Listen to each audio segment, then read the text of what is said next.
An irony-free zone, the Trump White House's latest face-off with Iran and the world. Washington, D.C., early Thursday morning. The air outside the White House felt heavy, as though the city itself anticipated yet another political thunderstorm. Inside the James S. Brady press briefing room, reporters shuffled papers, tested recorders, and whispered predictions about what fresh controversies might unfold. By now, they had learned to arrive not merely as journalists but as frontline witnesses to what many considered a rolling, real-time political theater.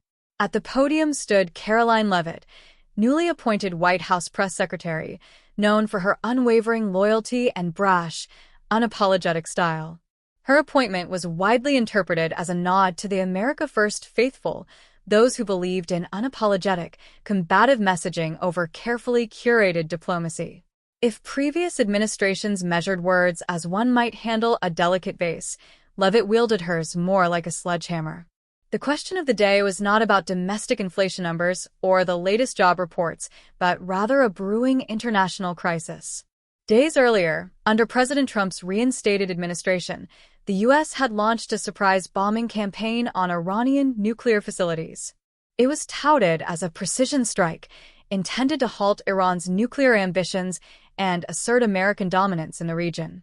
The strike had been followed swiftly by an uneasy ceasefire between Israel and Iran, brokered under chaotic, tense conditions. Yet, far from quelling tensions, the move had ignited fresh waves of defiance. Iran's supreme leader, Ayatollah Ali Khamenei, took to national television for the first time since the bombings, standing beneath a looming portrait of Ayatollah Khomeini, vowing that Iran would never surrender to what he called the imperialist demons of the West. When a reporter asked Leavitt how the administration interpreted Khamenei's fiery words, she hardly paused before responding, "Look, we saw the Ayatollah's video, and when you have a totalitarian regime, you have to save face." The remark seemed almost rehearsed, but what followed had the room buzzing. "I think any common-sense, open-minded person knows the truth about the precision strikes on Saturday night," she continued, leaning slightly forward, her eyes scanning the room. They were wildly successful.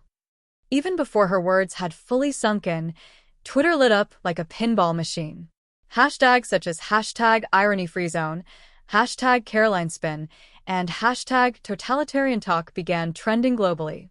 Within hours, late-night talk show hosts, foreign diplomats, and online satirists had a field day dissecting the statement. To many, her comment represented a new zenith in the administration's approach, to loudly claim victory even when the evidence remained deeply contested.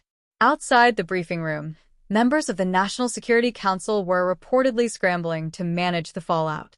Intelligence agencies had already issued preliminary assessments suggesting that while some Iranian facilities were indeed damaged, their core nuclear enrichment infrastructure remained largely intact. Satellite imagery revealed suspiciously quick repairs and renewed movements at key sites.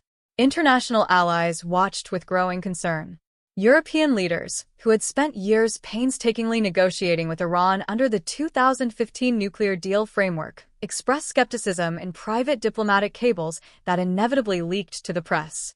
One European diplomat, speaking anonymously to a prominent British newspaper, described the strikes as reckless fireworks that did little more than embolden Tehran's hawks. Meanwhile, on Capitol Hill, reactions fractured along predictable partisan lines. Supporters praised the strikes as a show of strength, arguing they restore deterrence and reminded adversaries of America's reach. Critics, however, viewed them as reckless provocation, a dangerous game that risked dragging the U.S. into another costly Middle Eastern conflict. Back at the White House, Leavitt doubled down. In an impromptu interview on a conservative morning news program, she reiterated, Iran's leadership operates from a position of propaganda and fear. Of course they're going to say they'll never surrender. But the truth is they're rattled, and President Trump's decisive actions are exactly what the world needs right now. As if choreographed, Trump himself soon took to Truth Social, his preferred megaphone. Ayatollah is shaking in his sandals, he wrote. We hit them hard and precise. No more games. America is respected again. The simplicity and bravado of that message resonated with his base. In cities across America, supporters gathered in rallies, waving flags and chanting USA, USA. But beyond the slogans, deeper anxieties percolated. Iranian-backed militias threatened reprisals against American troops in Iraq and Syria. Oil prices surged overnight, and stock markets trembled at the prospect of a broader regional conflict. Meanwhile, Iranian state media pushed a different narrative entirely. Grainy, defiant footage showed Khamenei addressing crowds in Tehran, vowing revenge and urging unity against Western aggression. The footage, looped continuously, framed the bombings as proof of American hostility toward Islam and sovereignty, a recruitment bonanza for Iran's Revolutionary Guard and allied militias. For ordinary Iranians, already suffering under crushing sanctions and internal repression, the strikes meant further uncertainty and hardship. As power shortages rolled across major cities and rumors of additional attacks circulated, millions faced yet another round of fear and instability. Back in Washington, the administration continued to paint a rosy picture. Peace through strength, Leavitt insisted at another briefing the following day, a phrase that echoed through decades of American foreign policy rhetoric. Critics argued it had become nothing more than a hollow catchphrase, masking dangerous escalations. As the week drew to a close, the irony-free zone label stuck firmly to the White House. Editorials in major newspapers skewered the administration for invoking totalitarianism while making sweeping, reality-defying claims of success. Memes proliferated online. Leavitt photoshopped onto vintage propaganda posters, slogans turned upside down, and hashtags mocking the administration's alternate reality. Yet beyond the satire and scorn, the stakes remained deadly serious. The Middle East teetered on the brink. Diplomats scurried to piece together new lines of communication. Humanitarian agencies prepared for potential mass displacements if fighting resumed. Military families back home braced for the possibility that their loved ones might soon find themselves drawn deeper into conflict.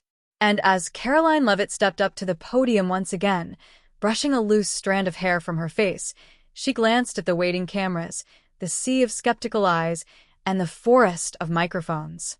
With a confident smile, she cleared her throat. "Good afternoon," she began, her voice steady and unwavering. "We will now provide an update on our ongoing success in defending American interests abroad." Outside, in the humid summer air of Washington, a protester's sign bobbed above a crowd. Who exactly is saving face here? The question hung in the air, echoing far beyond the iron fences of the White House and deep into the corridors of power, across oceans and deserts, and into living rooms where Americans and Iranians alike sat, waiting to see what would come next.